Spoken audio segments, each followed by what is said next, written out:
नमोस्तु आचार्य, नमोस्तु आचार्य। ओम नमः शुद्धेभ्यः, ओम नमः शुद्धेभ्यः।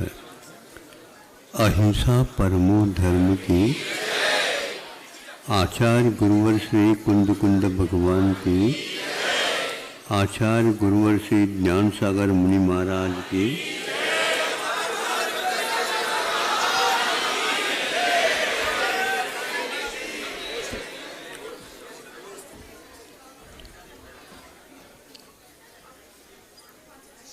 बहुत कम ऐसे वृक्ष होते हैं जो एक वर्ष में 2 बार फलते हैं।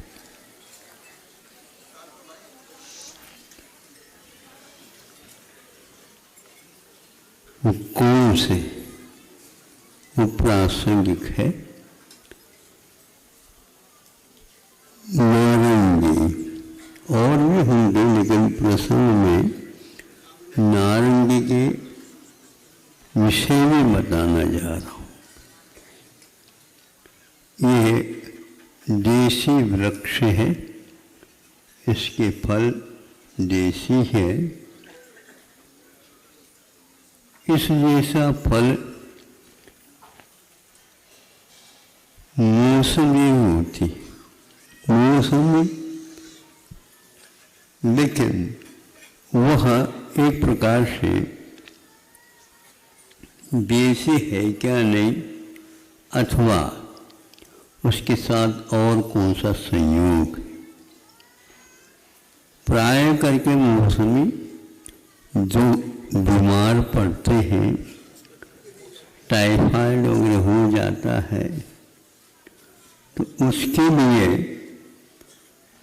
कली कली दे देते हैं छील छाल करके।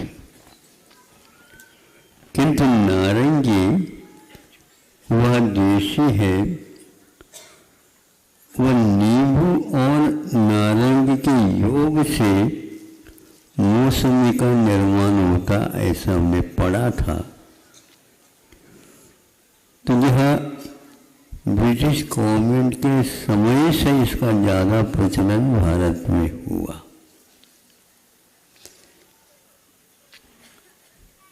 संयोग से या मिश्रण से जो कुछ भी होता, उसको एक प्रकार से कलम पद्धति आदि कहा जा सकता।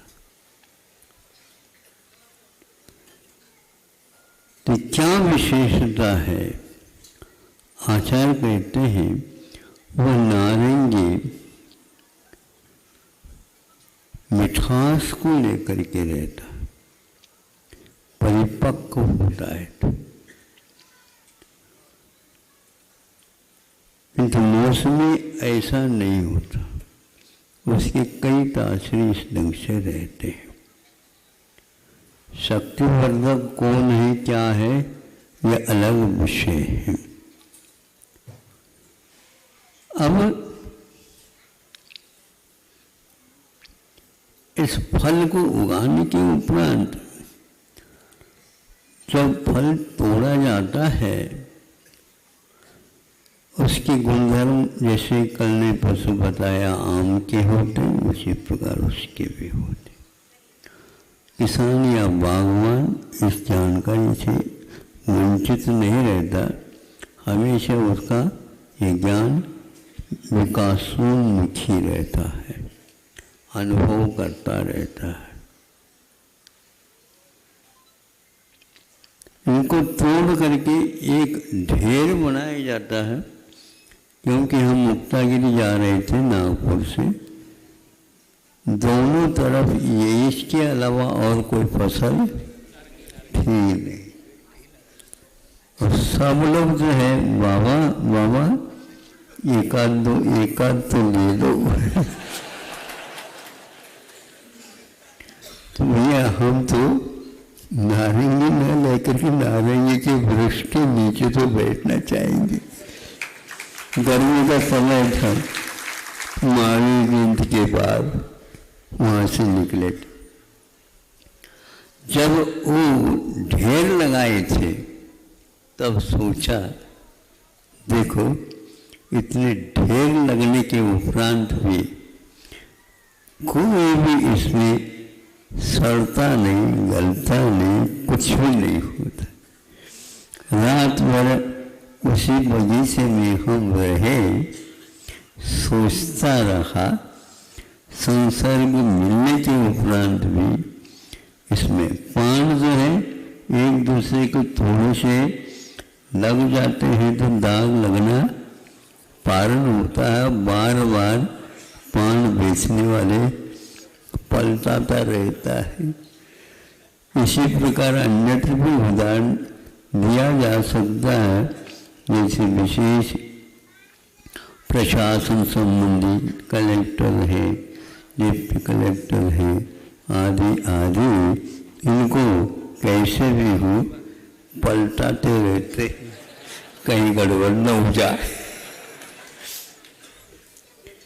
लेकिन नारंगी की उनको पलटाने की कोई आवश्यकता नहीं। स्वयं उसके ऊपर ऐसा एक कवच है जिसके माध्यम से वह हमेशा अपनी सुगंधी बांटता रहता है।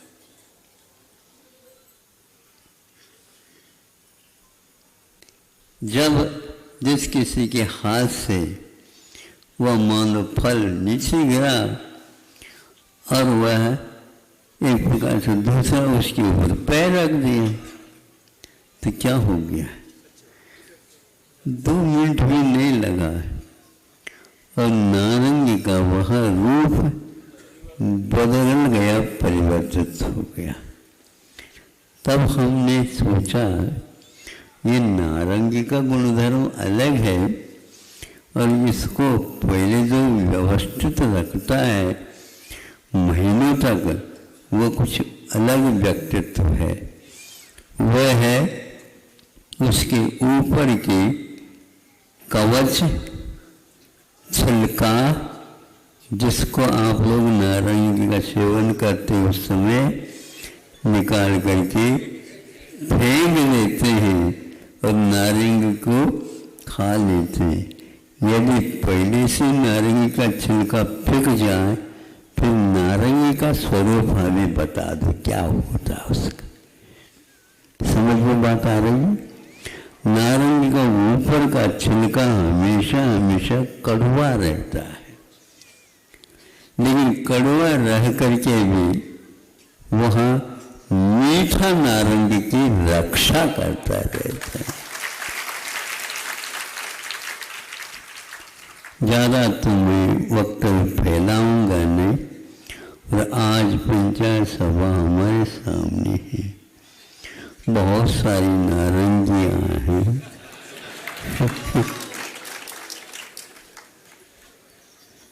याद आता है जब स्वतंत्रता नहीं मिली थी उस समय 5 पंचायत होती थी और पर्याप्त होता था। लाखों की जनता उनके एक इशारे से, बोलने की बात तो दूर की बात, देखते ही वो सब लोग उसको स्वीकार करते थे। झगड़ा होता था उस समय में, कलह होते थे उस समय में भी, सब कुछ होता था, किंतु पंच लोग कह देते इतना होगा, हाँ ठीक मंजूर है। और सौहार्दपूर्ण जिसके बीच में संघर्ष चल रहा था वो दोनों गले लगाते थे और कहा जाता है आज दोनों मिल करके भोजन कर लेना। कोई अतिथि आ जाए तो बात अलग है। उसके बाद अब वहाँ एक मेक हो जाते थे। तो यह तो बच कर के आज 100 वर्ष होने के उपरांत में न्यायालय जो खुले हैं, न्यायाधीशों की नियुक्ति होती है, सब कुछ चल रहा है, किंतु 100 साल होने के बाद में भी वह संघर्षपूर्ण विसंवाद किसी भी प्रकार से, और जो जिनके ऊपर केस था, जिन्होंने किया था, ये दोनों ही स्वर्गवासी हो गए। अब क्या करे बताओ? पंचायत सभाओं को याद करो फिर। नहीं, विश्वास, बड़प्पन, उदारता, निष्पक्षता, यह निष्पक्ष का नाम न्याय उसी को दिए जाते हैं जो अन्याय करता था, लेकिन अब न्याय करेगा। लेकिन देगा कौन? जो न्याय संपन्न होगा, उसके जीवन में न्याय कूट कूट के भरा हुआ है, पक्षपात नहीं करेगा। चाहे वह अपना सुपुत्र भी क्या न हो, उसको भी दंडित पहले किया जाता था, और आज वह साहूकार बन करके रह जाता है। ये गलत होता। इसीलिए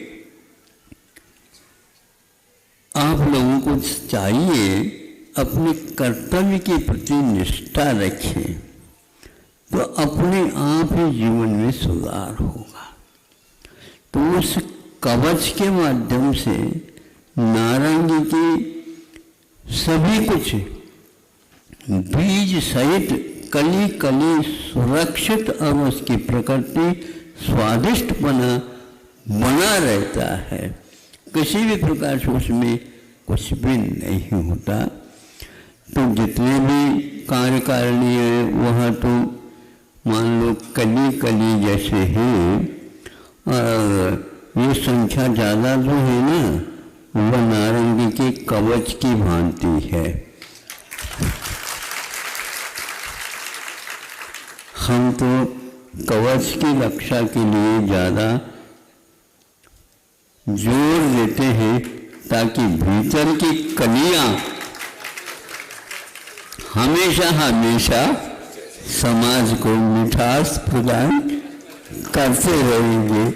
इतना ही पर्याप्त है। ज़्यादा जो है ना बड़ा हो तो उसमें से रस कम हो जाएगा। अहिंसा परमो धर्म।